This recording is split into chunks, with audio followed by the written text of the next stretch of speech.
and welcome to this channel. This is the Eradicator, and today we have a video about the new Inside Star Citizen, which was released earlier a couple of hours ago. And the first thing that I want to talk about is the length. Unfortunately, it seems that we are back to the previous flaws of the last month of Around the Verse. Just an 11 minutes show to me is really short, and especially after last week, I really wanted to give CIG a chance here. Say, oh yeah, we have a new show. They made an effort. It was a pretty satisfying show last week. So the thought of subscribing, contributing to making these shows reached my mind for a couple of days, and after today's episode, it completely vanished, unfortunately. 11 minutes. I definitely, if I were a subscriber, I'll be quite annoyed. I would definitely think that this wouldn't be worth the money I would be spending, unfortunately. So here they're talking about the new flight model, some of the feedback that we've had, things that we've seen and talked about since CitizenCon, and this is lasting for about 3 minutes. So 3 minutes of basically wasted time, because this is not telling us anything about what's coming in the future. It's not telling us that the flight model is going to change or anything. We know it's not. It's going to stay the same. And personally, I'm glad it is. I currently like the flight model as it is right now. The only thing I don't like is landings, but I'm pretty sure that this is something that's going to change eventually in the future. Now, we've seen also, 11 minutes. It's a lot of Jared Huckabee. I mean, I like the guy. I think he's doing an okay job, but I still think that he's taking too much time into the show, especially if the show is only lasting for 11 minutes. This almost feels like it's the Jared show, So that's when you have that kind of feeling, it's not really positive, if you see what I mean. So I have to fast forward because he's talking, and finally we get to see something. Yeah, he is also laughing. Okay, cool. Finally, we get to see something interesting here, which are going to be the type of hipster / techie fashion of Microtech, and this is very different from what we've seen so far, and I like that very much. To be honest, this is not how the Eradicator is going to look like in game, but I really appreciate the fact that there's going to be more diversity in terms of outfits, in terms of looks. Some of these really look futuristic. So if these are the things that we're going to see in Microtech, then I'm all for it. And this is going to bring something fresh and new to the game. Cannot wait to try it. Cannot wait to be, in December. That's when we're going to have it.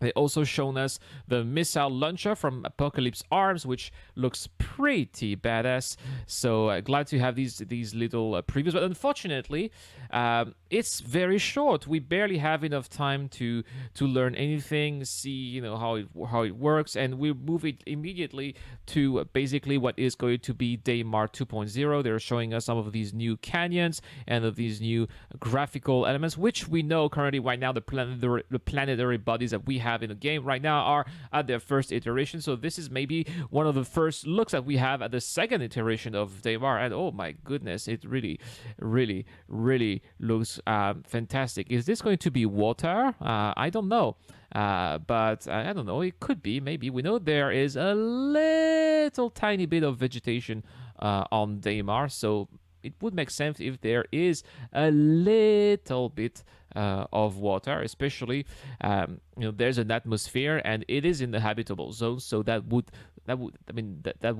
make a little bit of sense. So I can't wait for that. They talk again about the Vanguard. I don't know how many times they're going to talk about the Vanguard week after week, which is fine. Okay, these are very interesting landing gears. Cool. Now, what about the 300 variants, right? They're supposed to be coming very soon. We haven't seen anything about the new 325 or the 350 or the 350. Instead, we have this dog kissing Jared, and they're having fun. This is time that could have been used for showing us the 300 variants, perhaps.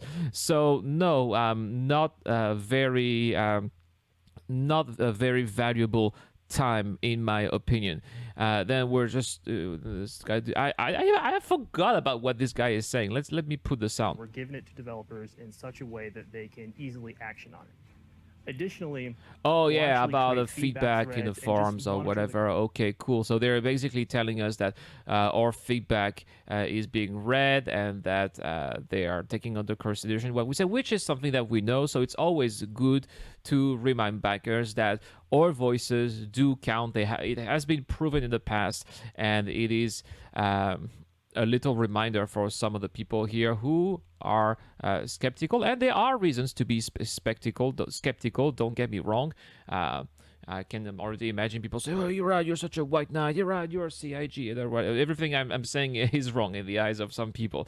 Uh, so anyway, it's good that they're taking under consideration feedback and they're basically trying to tell us that it is the case, but is it again that's to me this is exactly the same as what we're seeing here at the beginning.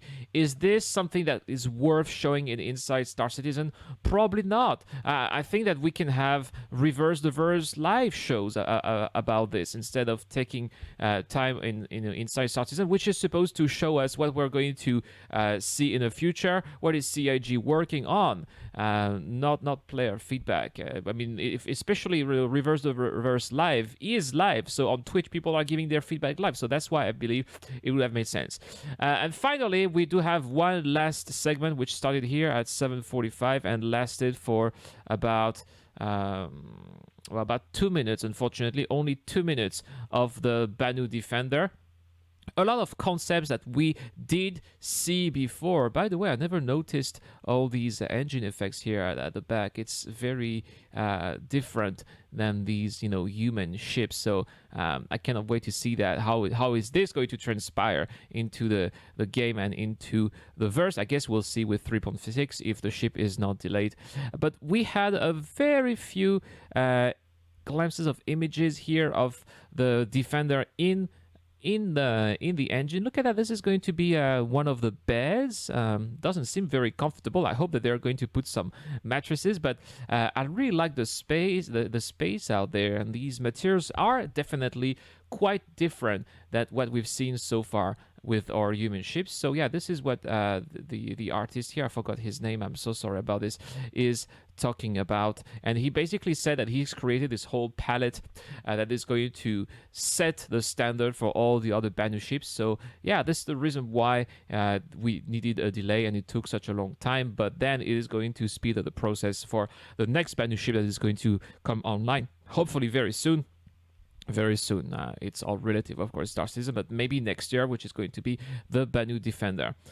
So yeah, that was about it. I am not really thrilled that the show was so short. I am not thrilled that we basically wasted a lot of time with Jared instead of showing us more things that we're going to in the future. I'm still not thrilled. We haven't seen anything regarding the 300 variants.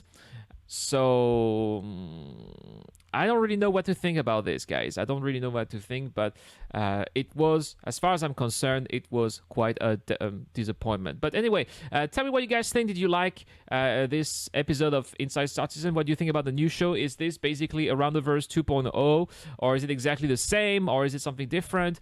What else do you wish to see in the show? Please tell me in the comments down below. That's all for today's video, guys. I got a message for you regarding the giveaway that is going to happen this month. Go check it out. Thank you for watching. This month we indeed have a giveaway. We are giving away an Origin M50 Interceptor / Racer. All you need to do is to subscribe to this channel and comment to any of these videos that I'm producing this month in May, and I'll be picking a winning video, and then there will be a lucky winner. So once again, all you gotta do is be a subscriber and to comment to any of the videos produced this month. Good luck to everyone. Also, if you want to support the channel, don't forget you can check out our Patreon page. Patreon gets access to automatic participation in giveaways, access to my Discord. You get your questions answered at the show if you have questions, of course. So go check it out. It is also really helping the channel. That's all for today. Thank you so much for watching again. This is the Eradicator. I'm signing out.